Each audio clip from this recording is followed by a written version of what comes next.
Salmo de número 23. Nessa minha versão diz assim: O Senhor é meu pastor, e nada me faltará. Ele me faz repousar em verdes pastos e me leva para junto de riachos tranquilos. Renova minhas forças e me guia pelos caminhos da justiça. Assim, Ele honra o seu nome. Mesmo quando eu andar pelo escuro vale da morte, não temerei medo, ou não terei medo, pois Tu estás ao meu lado. Tua vara e o Teu cajado me protegem. Preparas um banquete para mim na presença de meus inimigos. Unges minha cabeça com óleo, o meu cálice transborda. Certamente a bondade e o amor me seguirão todos os dias de minha vida, e viverei na casa do Senhor para sempre. Pai, fala conosco também pela Tua palavra. E que de fato este seja um novo tempo para cada um dos que aqui estão me ouvindo. Que o Senhor os alcance com essa graça bendita e que o coração de cada um deles se encha de fé e de certeza de que o Senhor é o nosso pastor. E que eles vivam de acordo com esta realidade. E para isso eu te peço humildemente que o Teu Espírito seja abundante aqui agora. De modo que todos nós saiamos daqui impactados por essa Tua palavra que é para além do que eu mesmo posso falar. Faz essa obra no coração de cada um de nós e permite-nos ter uma vida de ovelhas obedientes. Em nome de Jesus. Amém. Eu acredito que este salmo é um salmo conhecido por todos vocês, né? Acredito que, aliás, grande parte de vocês poderia recitar esse salmo de cor, porque nós o conhecemos bem, ou porque a Bíblia já ficou muito tempo aberto neste salmo, ou por muito ouvir este salmo em tantas ocasiões. É um salmo conhecido por todos os cristãos no mundo e decorado por grande parte desses. Acontece que eu quero tentar sair, assim, é óbvio que eu não vou fazer uma exposição de todo o Salmo, porque eu não teria capacidade dessa síntese para hoje. Basicamente, o meu trabalho vai ficar aqui no primeiro versículo, embora eu vá falar e vá citar os outros, mas basicamente o meu estudo, o que eu preparei está aqui no primeiro versículo, justamente pela quantidade de coisas que dizem respeito a isso, essa afirmação que está aqui, e muitas vezes não vivemos como tal, e deveríamos para a nossa alegria, para a nossa felicidade, para a nossa bênção. Então eu gostaria que nós fizéssemos essa afirmação juntos. Se você puder repetir comigo: o Senhor é meu pastor, nada me faltará. O Senhor é meu pastor, nada me faltará. Isso é uma verdade na sua vida? Amém? Então, eu sei que alguns de vocês se decepcionam com essa realidade em alguns momentos. Porque existem circunstâncias da sua vida que você se questiona: onde está o meu Senhor, o meu pastor, que garantiu que nada me faltaria? Porque nós somos pessoas muito complexas. E a nossa complexidade não se dá apenas pelo fato da existência. A nossa mera existência já é bastante complexa. Um organismo viver já é de uma complexidade que precisa de anos de faculdade para tentar começar a compreender sobre o simples ato de existir. Acontece que nós não apenas existimos, nós vivemos, o que é diferente uma coisa da outra. Para a existência não há necessidade de consciência, não há necessidade de vontade própria, de decisões. Então, nós mais que existimos, nós vivemos. Embora eu saiba que alguns, eu infelizmente digo que inclusive alguns dos que estão aqui conosco, preferem apenas existir e decidiram, ou porque cansaram, ou porque não sabem como, mas decidiram apenas existir. Porque não tomam nas suas mãos a rédea da vida. Como nós sempre falamos e citamos um poeta popular do nosso país: tomam aquela afirmação da música dele como uma verdade para a sua vida. Deixa a vida me levar, a vida leva eu. E vai vivendo, e as coisas vão acontecendo, e vai vivendo como se a vida fosse apenas uma série de sequência de eventos que acontecem, e dos quais nós não temos nenhum controle, nenhuma possibilidade de interação e de modificação. E quantas são as pessoas que apenas existem? Todos os dias acordam, entram na sua rotina, fazem o que tem que fazer, trabalham, voltam e passa a semana e termina a semana. E aí quando você olha no calendário, você fala, poxa vida, o ano está passando. Você já reparou, irmãos? Que mês que nós estamos? Você já reparou que eu nem acostumei a escrever que estamos em 2018 e já estamos querendo ir para a segunda parte do ano, né? Quando eu começo a acostumar a escrever o ano do qual estamos presente, o ano parece que já vai acabar. Que história é essa? Como que acontece isso? Mas isso tem muito a ver não apenas com a velocidade que parece que o tempo está passando, não apenas com a quantidade de tarefas que nós tomamos para nós, o que faz com que o nosso tempo nunca dê para nada, mas isso diz respeito muito de o que fazemos da nossa vida. Se nós a vivemos ou se nós decidimos apenas existir. Você precisa pensar agora a respeito disso. Se você quer ser só mais um organismo existente ou se você quer viver. Mas eu sei que alguns outros que estão aqui não estão nesse dilema de se existem ou vivem. Estão vivendo, mas aí vivem em categorias diferentes de talvez aquela categoria que Deus estabeleceu para você como sendo a categoria ideal para que você tenha uma vida feliz, plena, realizada, abundante nas palavras de Jesus Cristo. E eu acho muito pertinente usar a metáfora que o Davi usa, que é a mesma que o nosso Senhor Jesus usa, de ovelhas, um aprisco, um rebanho, um pastor. Eu acho muito pertinente essa metáfora, porque ela fala muito, e é de fácil entendimento, embora a maioria de nós nunca teve contato com, ou a maioria não, alguns de nós, não sei, né, com esse tipo de cultura de criação de animais e tal. Eu, enquanto pesquisava, vi que no Brasil, o lugar onde mais se cria animais desse tipo, ovelhas, bodes, etc., é no Nordeste brasileiro. Então os nossos irmãos nordestinos talvez tenham mais familiaridade. Inclusive faz parte do vocabulário nordestino. Tudo lá envolve cabra, né, cabra da peste, não sei o que, etc., etc. Porque faz parte da cultura de lá. Então eles têm mais familiaridade, mas mesmo assim nós também podemos compreender melhor. Como eu estava dizendo, alguns de nós que decidiu viver, se deparou em algum momento da vida, porque não é assim desde criança. E é por isso que às vezes a gente prefere, quando a gente vê uma criança que não quer brincar, por exemplo, na rua, vocês que têm filho pequeno, não quer brincar, que seja na rua, que seja dentro de casa, e quer ficar só com o celular na mão, aí você saudosamente diz, no meu tempo é que era legal, porque as crianças brincavam disso e daquilo outro. No meu tempo as crianças faziam isso na rua, agora as crianças só querem ficar enfiadas dentro de casa, e não quer brincar mais, está desperdiçando, aproveita, porque um dia, né, como se a vida, depois que você cresce, fica adulto, a vida virasse uma desgraça. Pode até ser que a sua vida tenha virado uma desgraça, mas isso tem muito a ver com as opções que você teve para a sua própria vida.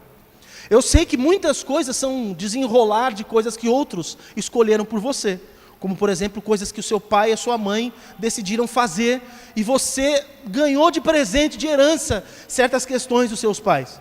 Mas eu tenho certeza de que aquele que de fato se decide por ter uma vida bem equalizada, uma vida boa, consegue alcançar isso pela graça de Deus, se decidir por tal. Mas quando você num dado momento da sua vida, não sei, cada um de vocês pela força da necessidade em um momento, alguns mais jovens, outros mais velhos, alguns outros ainda não perceberam isso, mas sabe há um momento na vida em que nós nos damos conta que a gente não só existe, a gente vive. É quando a gente começa a prestar atenção nas nossas responsabilidades, quando a gente começa a prestar atenção nas nossas crises, nos nossos anseios, perceber que nós temos sonhos, perceber que nós temos dores, que nós temos necessidades, porque enquanto somos muito jovens, nós passamos por essas coisas e nem percebemos. Alguns de vocês, quando era pequeno, passou por necessidade. Não tinha comida, não tinha roupa. Né? Alguns de vocês falam assim, o meu brinquedo era um pedacinho de qualquer coisa. Pessoas que moram na roça, a minha bonequinha era um sabugo de milho, que eu decorava, colocava roupinha. Mas você tirava daquela desgraça, entre aspas, você tirava daquela situação limitante, coisas boas. Você conseguia brincar, se divertir, ter algum tipo de vida, porque você não se entregava àquilo, porque aquilo não era determinante para a sua vida. Mas chegou um momento na sua vida que você fala assim, poxa vida, a vida é complicada mesmo, como me diziam os meus pais. A vida é complexa, tem um monte de coisa para fazer, eu tenho que pensar no meu futuro, tenho que pensar em quem eu vou casar, eu casei, tenho que pensar se vou ter filho, se não vou, eu tenho filho, tenho que pensar se vou ter mais um, se eu não vou, eu já tenho 3 filhos, vou pensar se eu quero um quarto ou não quero. É o meu caso, por exemplo, né?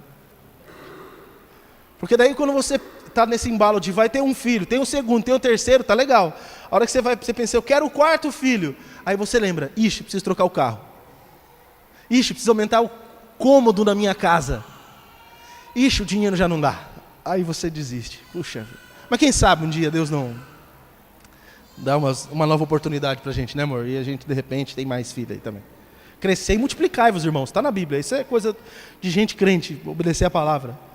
O Du e a Marta passou na frente da gente. A gente precisa prestar atenção e correr atrás deles aí. E pensando na metáfora do pastor e dizendo respeito ao que vivemos e à forma que nós vivemos e não apenas existimos, nós podemos pensar que existe pelo menos 4 maneiras de nós vivermos nossa vida. A primeira delas é como um dos personagens que aparece pouco nessas metáforas usadas na Bíblia, mas é um personagem que está lá e a gente sabe, o lobo, o predador. Algumas pessoas preferem, fazem questão de viver uma vida assim, como um lobo. Só à espreita do outro, sem levar em consideração o outro, essa vida predatória, oportunista, uma vida insubordinada, não gosta de prestar conta para ninguém, vive sugando os outros, vive para atacar os outros. Eu tenho certeza que você conhece pelo menos uma pessoa que é assim. Vive uma vida que parece que a motivação dela é estragar a vida do outro. Tem gente que escolhe, decide por ser lobo. Outros decidem viver a sua vida como bodes. Esses são mais falados nas igrejas, né? Tem muita gente que até já sabe do que se trata. Decide ver como bode. Aí na minha pesquisa eu não sabia, né? Os bodes são briguentos, são ousados, são teimosos, são arredios, são atrevidos e insubordinados também. Por isso que muitas vezes Jesus, falando com os seus, na separação de quem é quem, ele diz, vai ser separado ovelha e bode. Porque bode não pode ser pastoreado. Bode não é igual a ovelha. E talvez você não é um desses que vive desse jeito, briguento. Não, você não é briguento, você não é ousado no sentido ruim da coisa, teimoso, né? Mas você fala, não, eu decidi viver minha vida como uma ovelha. Mas é uma ovelha desobediente. E embora seja ovelha, você se julga independente das outras, pensa que sabe o que é melhor para você mesmo, e é por isso, por exemplo, que não dá valor na vida em comunidade, não dá valor porque é ensinado na palavra de Deus, porque você pode viver sozinho, então não preciso dos outros. Eu sei o que fazer da minha vida, então eu não preciso ouvir e obedecer. Tem gente que é ovelha, mas é ovelha desobediente. E nós sabemos que ovelha desobediente corre mais risco do que ovelha obediente. Aliás, na figura do pastor, nós sabemos que ele tem 2 ferramentas, pelo menos. O cajado e a vara. O cajado, normalmente, é para ajudar a buscar ovelhas que estão perecendo por conta disso. Porque são desobedientes, porque não ficaram com o seu grupo, porque se colocaram em lugar de perigo. Mas talvez você tenha buscado viver a sua vida, e é assim que você se encontra hoje, como uma ovelha obediente. Aquela ovelha que conhece a voz do bom pastor, e quando eu falo do bom pastor, eu não estou falando de mim, eu estou falando do Senhor. Você conhece a voz do seu Senhor, e quando Ele te chama, você escuta e obedece. Você é pacífico, você não é insubordinado, entende a importância de estar em viver em comunidade. Existe uma diferença entre ovelha desobediente e ovelha obediente. Acontece que esse salmo que nós lemos, e que todos vocês recitaram junto comigo, é um salmo que, embora todas as pessoas podem recitar, não serve para todas as pessoas. Porque não são todas as pessoas que são ovelhas do pastor. E aqui a gente separa algumas pessoas de outras. Eu não estou com a intenção de que você não faça parte das bênçãos que estão contidas aqui. Então eu quero propor em nome de Jesus que você se decida, que você queira viver como uma ovelha, mas uma ovelha obediente do bom pastor, que é o Senhor. Será que eu posso ouvir um amém aqui de vocês? Então tá bom. Vamos lá, eu vou dividir aqui só o primeiro versículo e vou tentar trabalhar um pouco mais nos outros. Dividir essa primeira parte. O Senhor é o meu pastor. Onde está escrito o Senhor? Senhor aqui não é um pronome de tratamento, como falo, o Senhor, a senhora, né? Não é um pronome de tratamento, mas é uma forma de se referir a Deus sem usar o nome dele. Se tivesse traduzido ao pé da letra, como está escrito no original, aqui estaria escrito mais próximo disso, estaria escrito Yahvé. Yahvé é o meu pastor. Ou YHWH, que são as consoantes que formam o nome de Deus em hebraico. Mas por isso que possivelmente na sua Bíblia está escrito Senhor, e todas as letras da palavra Senhor estão em maiúscula.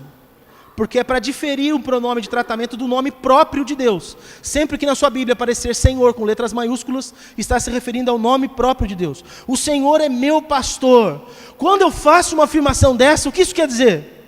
Quer dizer primeiro que eu o conheço. Eu sei de quem eu estou falando. Não estou falando de alguém que eu não tenho ideia de quem é. Porque quando o salmista se referiu, o Senhor é meu pastor, ele poderia ter generalizado e dito, Deus é o meu pastor. E Deus pode ser qualquer coisa. Deus não precisa ser o pai de Jesus, qualquer coisa pode ser Deus. Você pode ser o seu Deus, o dinheiro pode ser um Deus para você, os bens deste mundo, as coisas, o diabo pode ser o seu Deus, qualquer coisa pode ser o seu Deus. E o salmista está distinguindo bem quem é o Deus dele. Meu Deus não é o meu ventre, como diz Paulo, não é o príncipe deste mundo, o meu Deus não são os deuses dos povos, das nações, o meu Deus é o Senhor, Yahvé. Eu o tenho conhecido, e por isso eu posso chamá-lo de Senhor. Dizer o Senhor é meu pastor, quer dizer também que eu o obedeço. Porque eu estou dizendo o Senhor é o meu pastor. É óbvio que todos nós sabemos que o Senhor é pastor. Mas a grande questão aqui, ele é o meu pastor. Porque ele pode ser o pastor do Moisés, o pastor do Jair, mas ele é o meu pastor. Ele me pastoreia, sendo assim eu sou uma ovelha do seu rebanho. É isso de fato que acontece. Infelizmente, meus queridos, quantas pessoas abarrotam as igrejas, dizem o Senhor é o pastor, mas não podem dizer o Senhor é o meu pastor, porque o Senhor não as pastoreia, e não porque Ele não tenha competência, qualidade, é porque esses que se colocam como ovelhas do rebanho do Senhor, não são pastoreáveis, são pelo menos ovelhas desobedientes, quando não são bodes. E é uma tristeza para o grande pastor, quem dirá para mim que sou um pastor auxiliar. Eu sou só o pastor auxiliar do grande pastor. É uma tristeza, quando nós estamos pastoreando e estamos enganados, pensando que estamos cuidando de ovelhas, quando na verdade estamos cuidando de bodes. Há uma grande questão já falada já há algum tempo na igreja cristã, principalmente na igreja evangélica protestante, sobre como que deve ser o culto. Há algumas centenas de anos atrás, um grande homem de Deus, conhecido como o príncipe dos pregadores, chamado Charles Haddon Spurgeon, ele, por ver o que estava acontecendo no seu tempo, onde as igrejas estavam fazendo de tudo que você imaginar, para atrair a atenção das pessoas, ele pregou um sermão que existe ele escrito, mas só o título já é suficiente para compreendermos a ideia do que ele quis dizer. A questão dele era assim: será que estamos pastoreando ovelhas? Ou será que nós estamos entretendo bodes? Porque ele dizia naquela época, algumas centenas de anos atrás, a pior desgraça que tem acontecido na igreja é o entretenimento.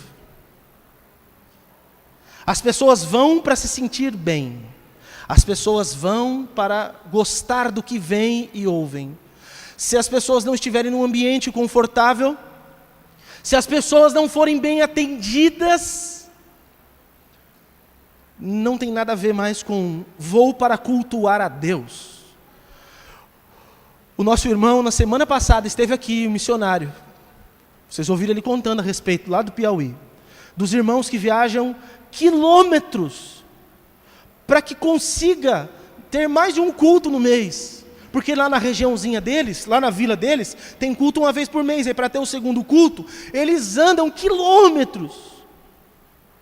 Um tempão de caminhada para chegar naquele lugar e poder cultuar Deus. E aí, para aproveitar bem o tempo, eles não têm 1h30 de culto, 2 horas como nós temos, eles têm mais de 3 horas de culto. E quando acaba o culto, o pastor não pode ir embora, porque ele tem que ficar lá falando mais das coisas de Deus para o povo, porque o povo está sedento, eles querem. E aí eu pergunto para vocês, lá naquele lugarzinho, lá do Piauí, entroncamento ali com a Bahia e Pernambuco, será que naquele lugar tem ar-condicionado dentro do templo? Será que eles têm uma cadeira confortável como a que vocês têm? Será que eles têm uma classe para criança como nós temos? Será que os filhos deles jantam durante o culto como os filhos de vocês? Será que eles têm o conforto que vocês têm? A facilidade que vocês têm para fazer o que vocês estão fazendo aqui agora? Não. Tem facilidade como qualquer um aqui. Se você fechar o olho e falar assim, hoje eu vou numa igreja, e aí você fecha o olho e anda na avenida. Você fala, a hora que eu abrir o olho eu vou entrar nessa igreja. Você pode ter certeza que a hora que você abrir o olho você está na frente de uma. Porque não falta igreja aqui nessa avenida. Isso é um conforto para nós. Nós podemos escolher se é mais pentecostal, no sentido de que você quer um culto com mais questões exteriores. Você tem igreja para ir. Você quer igreja que tem palavras que são declaradas, determinadas e profetizadas? Tem igreja para você ir. Você quer ir numa igreja para você poder estudar um pouco mais? Tem igreja para ir, tem igreja para todo gosto, para todo tipo. É uma facilidade que nós temos. E mesmo assim nós olhamos para o rebanho e aí nos questionamos como Spurgeon, será que nós estamos pastorando ovelhas ou entretendo bodes? E a gente fica daquela coisa... Mas em nome de Jesus eu não estou entretendo bodes. Eu estou pastorando ovelhas. Acontece que eu sei que algumas das ovelhas aqui são ovelhas desobedientes. Mas Deus vai ajudar vocês hoje. E vocês todos se tornarão ovelhas obedientes. Para desfrutar de todo o bem que o bom pastor quer lhes fazer. Pois bem, ele afirmava, pôde afirmar, e todos nós podemos afirmar, o Senhor é meu pastor, quando também estamos querendo dizer que o nosso sustento, a nossa provisão vem do Senhor. O versículo 2 fala sobre isso. Fala da água, fala do pasto verdejante. Só aquele que tem o Senhor por pastor é que faz uma afirmação dessa. Ou será que você tem saído e buscado em outros pastos que não são os do Senhor? Será que você tem buscado o sustento para a sua vida e para a sua família de forma irregular? De forma imprudente, que desonra a Deus, que envergonha o nome de Deus? Eu espero que não, em nome de Jesus. Mas nós sabemos que muitas pessoas não se importam mesmo. O que importa é eu ter o meu pão. E aí nós vemos, por exemplo, aconteceu uma vez, pelo menos foi documentado uma vez, passou até na televisão, um deputado, sei lá se era deputado federal, deputado estadual, recebendo uma propina, e ele era crente. Recebeu uma propina, e o que ele fez com a propina? Esconde na cueca, óbvio, para ninguém ver. E aí, antes de esconder, o que ele faz com aquele dinheiro? Vamos orar e agradecer a Deus. Então vamos legitimar o pecado agradecendo, com ações de graças. Aleluia. Isso é uma vergonha. E tem gente que acha que, por exemplo, dando o dízimo, vai legitimar o dinheiro ganho de forma inapropriada. Tem gente que acha que vai... Vocês já entenderam. A minha questão é, só é possível afirmar, o Senhor é meu pastor, quando você sabe que o seu sustento vem dele. E se você sabe que o seu sustento vem dele, você sabe que por mais que você ganhe pouco, honestamente, lutando, trabalhando, fazendo de tudo o que você pode fazer, você sabe que o Senhor vai cuidar de você, e Ele vai te sustentar mesmo, porque Ele é o seu pastor. Você sabe que o que você tem vem das mãos de Deus. Então uma coisa que precisa haver no seu coração, irmão e irmã, é fé. Porque quando as coisas apertarem, não tenha dúvida, em nome de Jesus, o Senhor vai cuidar de você. Eu já disse algumas vezes, e eu sei que alguns de vocês têm a mesma experiência que eu tenho hoje. Eu ouvi a voz do Senhor e Deus falou: eu vou cuidar de você. Eu vou cuidar de você. E aí eu abri mão de fazer coisas que poderiam me dar dinheiro, porque Deus falou: eu vou cuidar de você. Eu falei amém. E cada mês acontece uma coisa extraordinária. Esse mês foi outra. Cada hora Deus faz um negócio com alguém. Um dia alguém, pela bondade de Deus, orou e falou: pai, olha, eu estou querendo sair dessa firma logo, me ajuda, eu preciso sair desse trabalho, isso daqui não é bom, mas aqui não manda ninguém embora. Me ajuda, pai. E aí eu posso, olha o que ele falou, aí eu posso até ajudar o pastor. A oração dele. Alguém pode falar: pastor, será que ele não fez uma troca? Olha, eu não sei, deixa que Deus vê isso. Eu sei que ele falou: Senhor, me abençoa, eu vou abençoar o pastor. Aí eu recebi uma visita com uma pessoa com um envelopinho na mão lá na minha casa. Pastor, eu sei que você é um pouco orgulhoso, mas eu vim aqui abençoar a sua vida. E me deu. Não é assim, mano? E é assim que Deus tem feito todo o tempo, porque o Senhor é o meu pastor, nada me faltará. Todo mês Deus faz alguma coisa, porque Ele disse que cuidaria de mim, e eu confio nele, e aí nós não nos desesperamos, por quê? Porque Ele cuida de nós, e eu sei que é Ele quem cuida, e se eu sei que é Ele quem cuida, irmão, pode estar ali pingando, mas o Senhor vai cuidar de mim. E se você crê que o Senhor é o seu pastor, você tem plena consciência que o seu sustento é provido também por Ele. Mas o versículo 3 ensina que quando eu afirmo o Senhor é meu pastor, isso quer dizer que também o meu caminho é ditado por Ele. Porque é Ele quem me guia por. Ele que fala o caminho que eu tenho que seguir. E infelizmente, muito do meu trabalho de ajudar pessoas como pastor, não é por fatalidades, é por imprudências, porque as pessoas decidem voluntariamente andar por caminhos errados, e aí depois elas sofrem com isso. Irmãos, eu não estou falando isso para brigar com vocês, pelo contrário, é para que você não sofra, para que você tenha uma vida boa e regalada com o Senhor, porque o Senhor quer de fato abençoar você. Então ande em obediência a Deus, seja guiado por Deus, só vá se Deus disser sim, só entre se Deus falar entra, só fecha negócio se Deus falar fecha, só faça se Deus mandar, se Deus não mandar não faça. Seja guiado por Deus, confie em Deus. Eu ouvi um pastor, um dos que eu mais admiro, assim, ouço, até sou inspirado por ele, o pastor Ed Renekiewicz, da Igreja Batista de Água Branca, lá de São Paulo. E ele falando assim: poxa, isso é a experiência dele, ele não é questão de ele estar certo ou estar errado, é a experiência dele. Ele fala, as pessoas ficam esperando Deus falar com elas, Deus não vai falar, ele não teve essa experiência, Deus fala com a gente, Deus nos guia, Deus nos dirige. Quando você menos espera, você fala: entendi, pai. Pode ser que você não ouça uma voz assim: Fábio. Não, se eu ouvir isso na hora, piripaque do Chaves, já era. Eu acho que ninguém aqui ia ficar de boa, né? Se eu começar a ouvir uma voz assim, você repreende, eu te repreendo em nome de Jesus. Aí ele falou: mas como assim? Sou eu que falo contigo. Mas você discerne que é a voz de Deus. Alguém fala uma coisa, você está ouvindo uma música, você está lendo um texto bíblico, você fala: pronto, Deus me deu a direção, Deus me deu a resposta, eu compreendi, eu entendi, pai, o que o Senhor está querendo dizer. É importante compreendermos a direção de Deus. E se você chama o Senhor de seu pastor, você precisa viver debaixo da direção, do caminho que Ele dá. Até porque o texto diz que viver neste caminho de justiça, nesse caminho reto, é viver uma vida que honra o nome do Senhor. Quando você vive fora deste caminho, você está desonrando a Deus. Então, se você diz: eu quero honrar a Deus, e vive fora dos seus caminhos, alguma coisa está errada.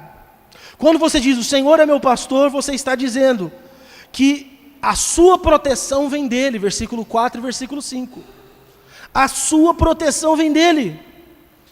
Olha o salmista falando: ainda que eu andasse pelo vale da sombra da morte. Sabe o que é isso? Quando os pastores estavam levando os... Eu não estou explicando tanto essa metáfora, porque eu acho que vocês já estão assim, bastante satisfeitos em saber dessas questões, porque é uma questão muito antiga e todos vocês com certeza já ouviram. Mas essa, em particular, eu acho que é bom falar. Esse vale da sombra da morte era um lugar, um estreito, por onde geralmente os pastores levavam o seu rebanho, e era um lugar muito perigoso, porque não tinha muito para onde fugir, se viesse predador era mais fácil, tinha muito risco naqueles lugares, eram lugares escuros, tanto eram lugares que pastores levavam o seu rebanho, quanto viajantes levavam outros viajantes. Então quando fala, mesmo que eu andasse pelo vale da sombra da morte, mesmo que eu andasse por esses lugares perigosíssimos, eu não temeria mal algum, porque o Senhor está comigo, Ele está do meu lado o tempo todo. Por que eu não devo temer? Porque Deus está comigo. E aí eu pergunto a você, será que você tem se desesperado nos dias de escuridão da sua vida? Quando vem aquele momento que você não vê saída, que você fala, agora acabou, o que é que você faz? Você desespera ou você fica em paz porque você confia que Ele está com você? O que acontece no seu coração? Você fica temeroso, fica cheio de desespero, ou você fala, fique em paz? Está todo mundo do seu lado falando assim, nossa, mas você está muito calmo no meio disso que está acontecendo. Aí você fala, é porque eu sei quem está comigo. E o Senhor está comigo, nenhum mal vai nos chegar. Nós confiamos em Deus, então vamos ficar em paz. A presença dEle tem que afugentar o medo do nosso coração.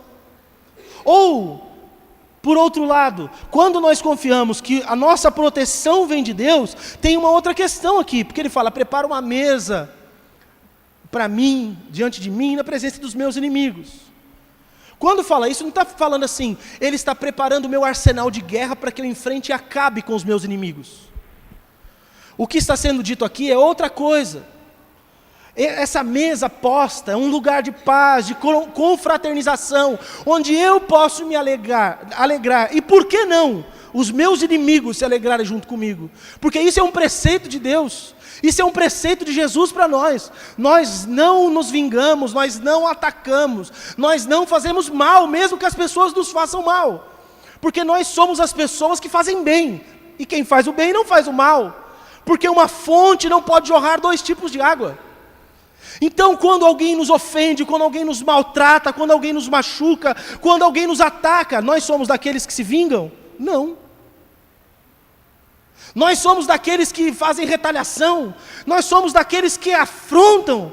Não, nós somos daqueles que perdoam, nós somos daqueles que curam, nós somos daqueles que estendem o braço. Pastor, mas isso não é ser muito passional? Não, ser muito passional porque Jesus mandou. Passional não, muito pacífico, é ser o que Jesus mandou.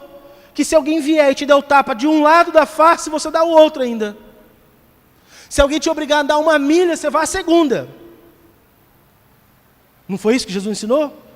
Eu sei, irmãos, que nós estamos em tempos difíceis, onde as pessoas são más, onde as pessoas têm sempre segundas intenções, mas nós precisamos levar em consideração que nós não somos do mal, nós somos do bem. Então vingança, fofoca, picuinha, essas coisas não existem na nossa vida.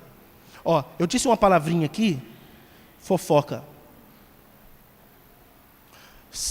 Agora você vai respirar um pouco melhor aí, e com toda educação e amor, você vai falar para quem está do seu lado, não seja um fofoqueiro ou fofoqueira, diga aí. Se for menino ou menina, não seja fofoqueiro ou fofoqueira. É uma das coisas mais malignas que tem, porque promovem desgraça onde você nem imagina. Agora, o texto também diz, nada me faltará. O Senhor é meu pastor, mas diz, nada me faltará. E aqui nós temos um probleminha. Não é um problema da tradução, é um problema, eu acho que meu, talvez. Eu não sei se vocês compartilham do mesmo problema que eu tenho. Eu não sou alguém que domina a língua portuguesa da melhor maneira possível. Talvez alguns de vocês aqui dominem a língua portuguesa. Então, em simplesmente lendo esse texto, você já está resolvido no seu coração o que significa o que está escrito. Mas eu acho que é importante para alguns que, como eu, não entendem exatamente todas as nuances aí da língua portuguesa. Quando fala, nada me faltará, na verdade, no texto original, não é nada, é não. E está subentendido que é a mim, né? Então seria, o termo aqui é lo, rechar. E olha o que eu escrevi aqui para facilitar, que senão eu não ia lembrar de cabeça. O verbo está no modo incompleto e passivo. Embora a tradução em português esteja no futuro do presente, por isso não faltará, promove a ideia de algo em realização e que ainda continuará sendo realizado no futuro. E aí aqui eu me atrevi a tentar uma tradução possível. Talvez pudesse ser traduzido por, e aí já não seria só uma tradução, porque daí eu acrescentaria algumas palavras. Aí já é uma interpretação, uma explicação, né? O Senhor é meu pastor, como sempre tem sido, e portanto eu não terei falta. É só isso que o texto diz. Porque já tem acontecido alguma coisa e continua e vai continuar acontecendo. O quê? Eu não terei falta. E aí a pergunta é, eu não terei falta do quê?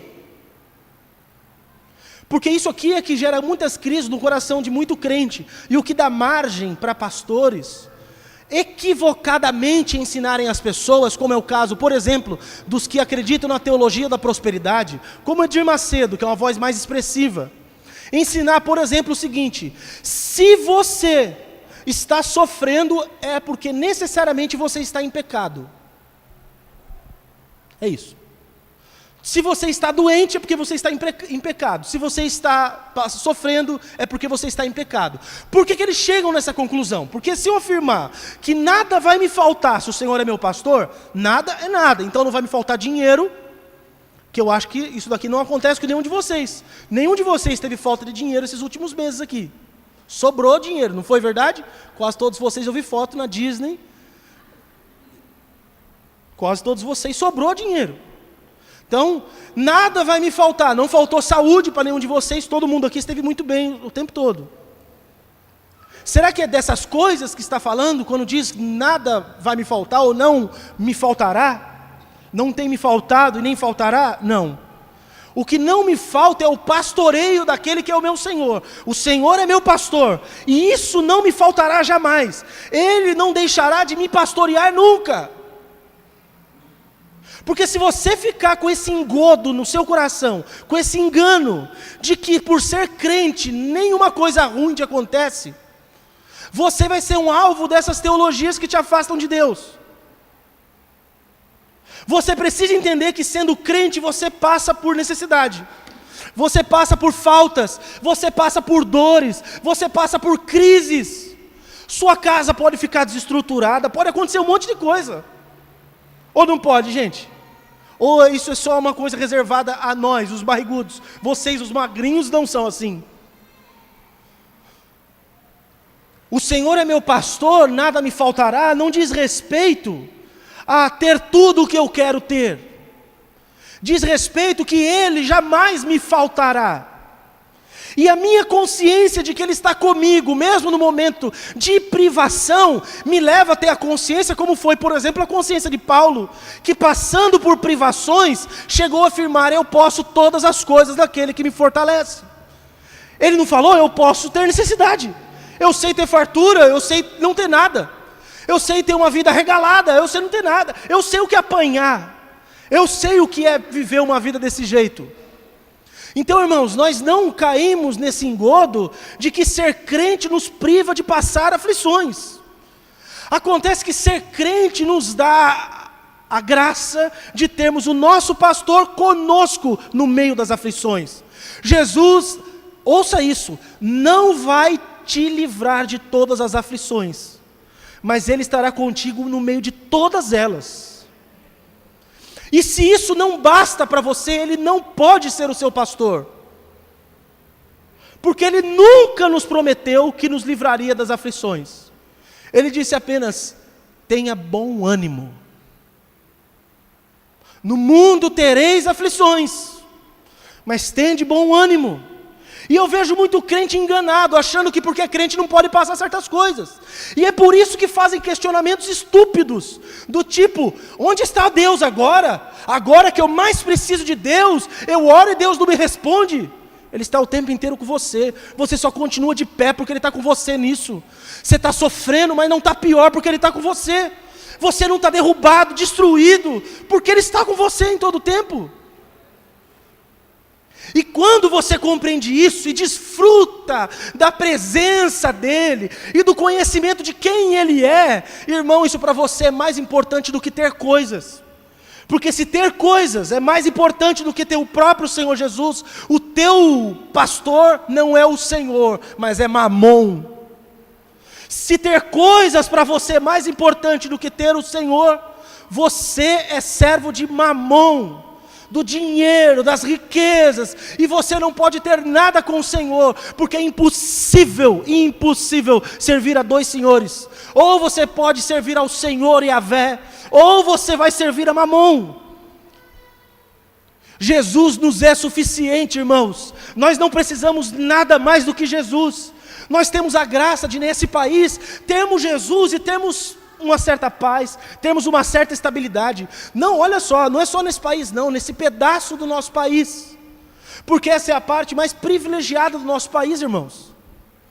Quantos dos nossos outros irmãos estão agora sendo afligidos? Ou porque alguns pais estão vendo seus filhos dormindo com fome,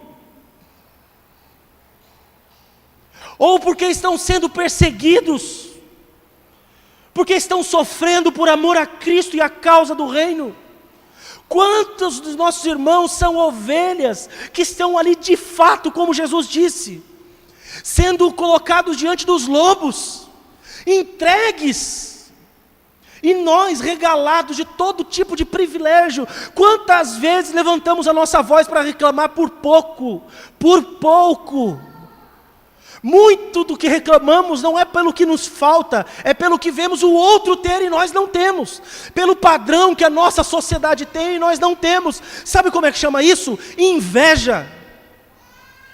Isso não tem nada a ver com necessidade, tem a ver com inveja. Porque onde as pessoas são bem mais simples, quando alguém tem um chinelo, fala: nossa, ele tem um chinelo. Mas aqui, se não for um Nike, o camarada não quer o tênis.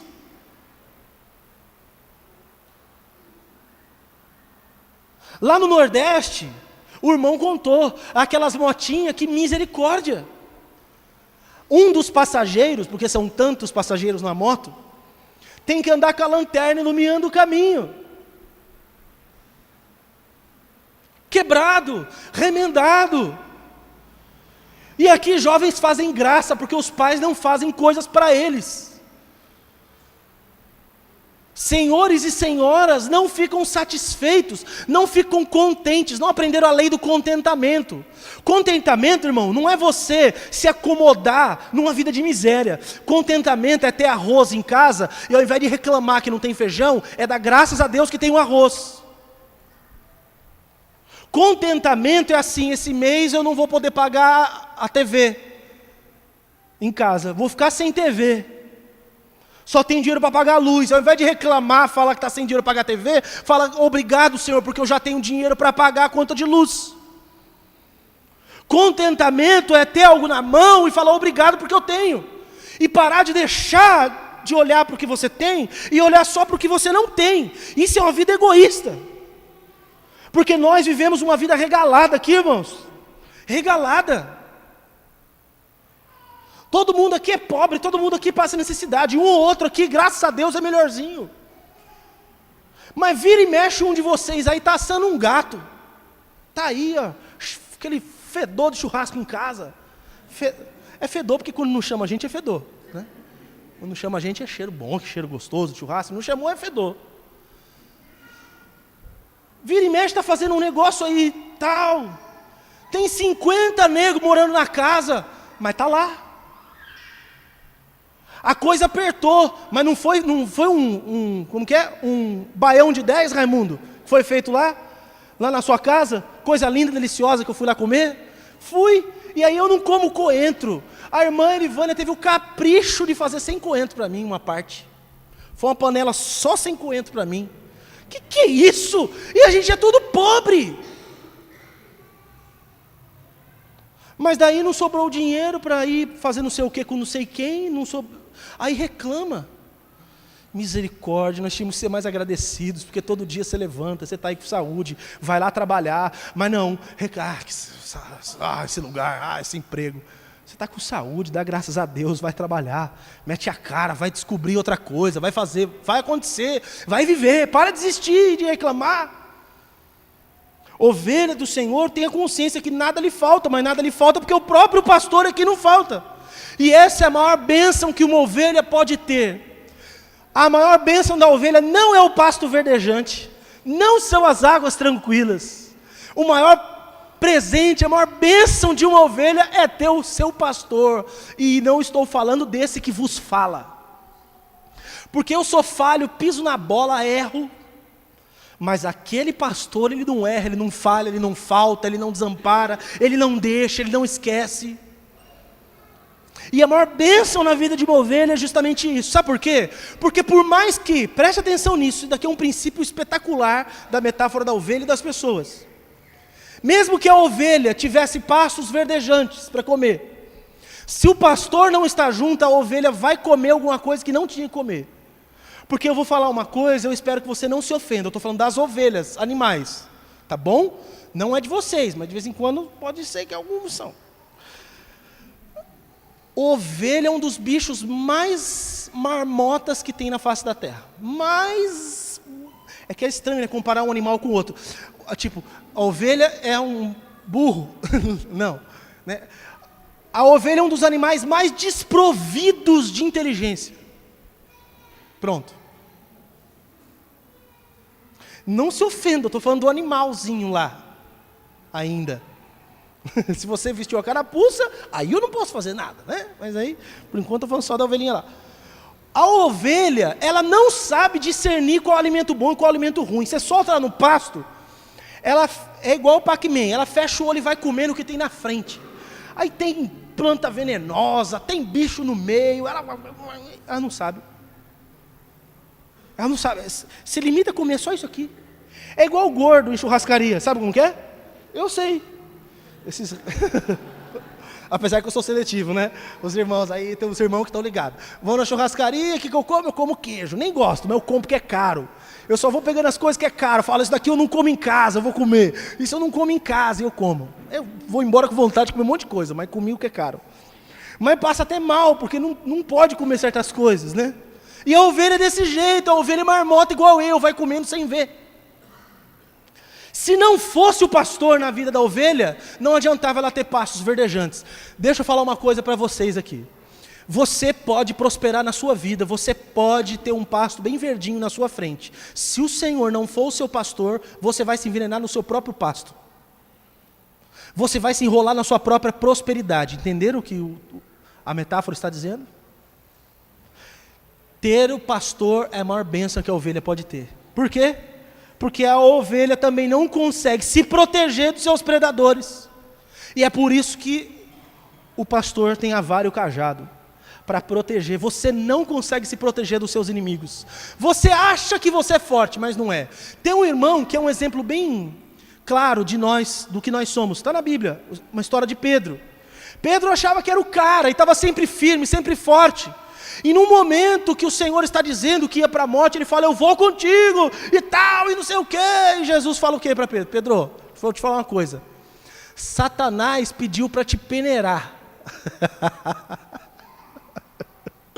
Mas eu roguei ao Pai por você. Satanás estava lá no guichê, lá do plantão de Deus. Eu estou querendo destruir a vida de um camarada lá na terra, lá, um tal de Pedro, posso? Jesus estava no trono dele, assim, atrás do guichê, e falou, Pai, esse é meu, deixa não. Quantas vezes o inimigo tentou fazer algo contra a sua vida e o Senhor te livrou antes que aquilo chegasse? Quanta coisa acontece que você não sabe. Um dia um servo de Deus querendo entender uma profecia, um profeta querendo entender a profecia de outro profeta, se coloca diante de Deus e vai para a oração, chora, busca a Deus e clama, e Pai me responde, me fala. Demora um tempo, chega um anjo e vem falar com ele. É um tal de Daniel, não orava nada o menino, não orava nada. E vai falar com ele, fala assim, Daniel, é o seguinte, antes da palavra chegar na tua boca, Deus enviou a resposta. Acontece que o anjo que estava trazendo a tua resposta foi impedido de chegar aqui pelo príncipe da Pérsia. Uma potestade espiritual, um dominador local, impediu que a sua resposta chegasse. Então eu fui enviado para fazer esse serviço. Eu fui lá, resolvi a questão e vim te trazer a resposta. Quantas coisas no reino espiritual estão acontecendo agora por tua causa e você não tem sequer consciência disso? Você acha que você pode se virar sozinho? Não pode, é o teu pastor quem cuida de você. Pois é. A ovelha não consegue nem se livrar dos parasitas e da lã dela. Vai passando no lugar, é carrapicho, agora tem a cabeça rapada. Mas eu sei o que é andar no meio do mato e grudar coisa no cabelo, porque eu tenho cabelo ruim. Obrigado, mãe. Deus te ajude. Coisas assim, cabelo gruda tudo. Imagina na lã da ovelha, passando nos lugares, enrosca galho, enrosca bicho, carrapato, enrosca tudo. Como que ela se livra daquilo? Como que ela se livra daquilo? Não se livra, ela não tem o que fazer. Aí está andando, cai no meio da lama, endurece aquela coisa, daquela lã fica dura, faz peso, ela não consegue nem respirar. Como que ela se livra daquilo? Ela é livre, mas como que ela se livra daquilo? Não consegue. Aí o pastor tem que pegar aquela ovelha, levar aquela ovelha num lugar de águas bem calmas, deixar aquela água ir passando nela para ir lavando ela inteira e tirando cada um dos carrapichos. É isso que Deus faz com você, porque você vai vivendo a sua vida e sua vida vai se aglomerando de nhaca, de coisa errada, de pecado, de coisa errada, mas o Senhor é quem te limpa todos os dias. Você até tenta, eu sei que alguns de vocês sofrem, choram, falam, Deus eu não quero, Deus eu não quero, Deus eu não quero, e você está que nem uma ovelha, cheia de carrapato, tentando arrancar carrapato das costas, não vai tirar. Você precisa correr para o pastor, porque o pastor é quem vai te limpar, é ele quem vai te santificar. A maior bênção da ovelha é o pastor, porque a ovelha é um dos animais mais medrosos que existe. Olha que interessante, ovelha é um dos animais mais medrosos. Eu li que ovelha chega a ter medo de olhar o reflexo dela na água. Mas é medrosa a bichinha mesmo, né? Mas eu acho que não é muito diferente da gente não, porque é só vir alguma coisa muito assustadora na vida aí, e não precisa ser muito assustadora. Vai fazer um exame médico, aí um médico faz assim, ó. Aí pronto, você já estou com câncer, estou morrendo, vai acontecer uma desgraça na minha vida. Venceu a conta, não pagou no dia. Não, agora acabou tudo, vamos vender a casa, vamos fugir. O que está acontecendo? É um povo desesperado, um povo medroso, está sempre com medo. Misericórdia. Ela não tem condições de fazer nada sozinho. É por isso que o pastor está do lado dela quando ela passa no vale da sombra e da morte, porque ela não precisa ter medo. Quando você tiver medo de alguma coisa na vida, irmão e irmã, em nome de Jesus, clama o nome do Senhor, porque Ele está com você. É maravilhoso isso. Eu vejo minha esposa que tem um medo danado de demônios.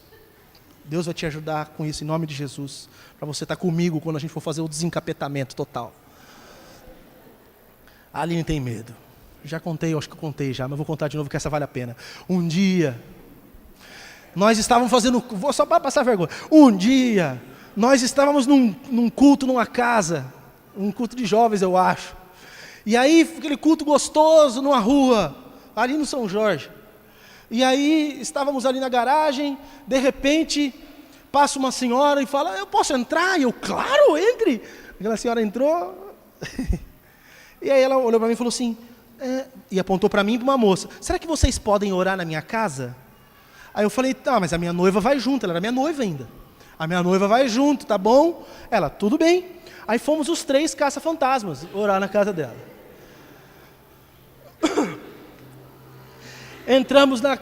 Passamos o portão, ela trancou o portão. Passamos uma outra parte, ela trancou outra parte. Entramos na casa, ela trancou a porta e deixou a chave num lugar. E a Aline já com o olho desse tamanho na cara. Meu Deus, morrendo de medo. Ela é a outra moça. E nós 3 lá. E ela, vou te mostrar a casa. E nós andando na casa. Daqui a pouco chegamos num quarto, mãe, tinha um assentamento de Exu ali. Que de longe eu bati o olho, eu já lembrei até o nome do Exu que estava aqui. Falei, meu Deus, um monte de revista pornográfica, um monte de livro não sei do que lá, um monte de coisa. Eu falei, ai, meu Deus.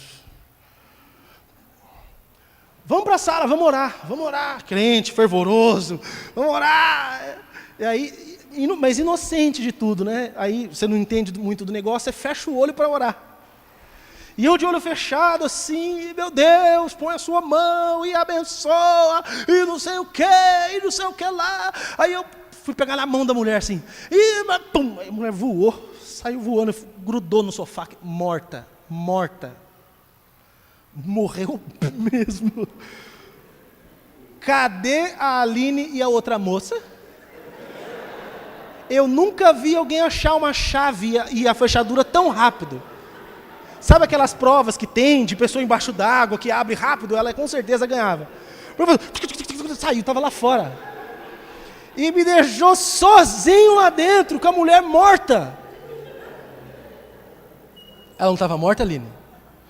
Eu desesperei, pus a mão na mulher, a mulher não tinha batimento cardíaco, a mulher não respirava, a mulher parou, eu pus a mão na cabeça dela e ali um pentecostal se apostou de mim, e eu orando, e daqui a pouco essa mulher levanta igual aqueles filmes de exorcista, sabe?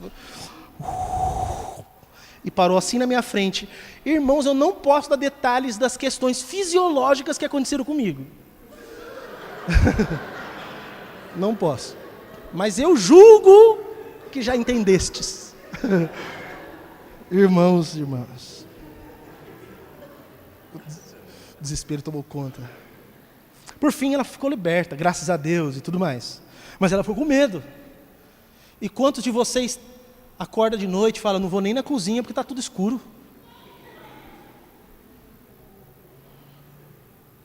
Fala assim, vamos visitar fulano, vou nada que a gente vai orar, vai que a pessoa fica endemoniada. Quantos de vocês têm medo de tudo, medo de nada, medo do futuro, medo do presente, medo de coisas do passado, medo do inimigo? Você tem o nome de Jesus na sua vida, você não precisa temer mal nenhum, o Senhor está contigo, em nome de Jesus. Não fica desesperado. Por último, a ovelha, ela precisa do pastor, porque ela se machuca com excesso de lã. Você já reparou? Corta a lã da ovelha, a lã volta a crescer. E se não cortar? Ela cresce. E cresce, e gruda coisa, e pedaço de madeira gruda nela, e bicharada gruda nela. Se o pastor não a tosquia, ela sofre. Assim é o que Jesus faz com você, todos os excessos na sua vida, Ele tira, todos. Até excessos de dinheiro. Ô glória! Aleluia! Amém, irmãos? Ele tosquia, tira até os excessos de dinheiro, amém? Será que por que agora a gente não ouve um amém? O Senhor é seu pastor, amém? Então Ele vai te tosquear, e se tiver que tirar excesso de dinheiro, está tudo bem também, amém? É difícil, né? Porque tem área que a gente não quer que Ele seja o nosso pastor. Porque tem área que a gente fala assim, eu sei o que fazer com a minha lã. Eu sei o que fazer com o que é meu. Eu sei o que fazer com aquilo que é de mim mesmo. Não sabe. Deixa na mão do teu pastor, que ele sabe o que fazer com todas as coisas da sua vida. Ele cuida de você. A maior riqueza e bênção que uma ovelha pode ter é o seu próprio pastor.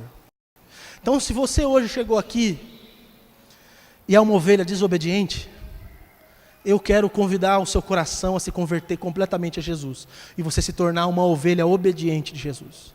A você olhar para Ele e falar, Senhor, eu preciso te conhecer, que eu te quero como meu pastor.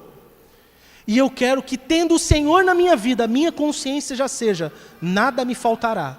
Não porque eu terei tudo o que eu quero, mas porque eu já tenho tudo o que eu preciso, que é o Senhor. E na medida da sua necessidade, o Senhor vos suprirá todas as vossas necessidades em Cristo Jesus. Deus não vai permitir que você tenha falta. E se for preciso você ter mais do que você tem, Deus vai te dar. Mas se você tiver alguma coisa que você não precisa ter mais, Ele também vai tirar. Se você quiser que Ele seja o seu pastor, esse vai ser um novo tempo na sua vida. Não de um frequentador de igreja, mas de uma ovelha de Jesus, que ouve a voz dEle e obedece, daqueles que hão de ouvir naquele dia, naquele glorioso dia, vinde benditos de meu Pai, para o lugar que já estava preparado para vocês, desde antes da fundação do mundo. Vamos ficar de pé para a gente fazer uma oração?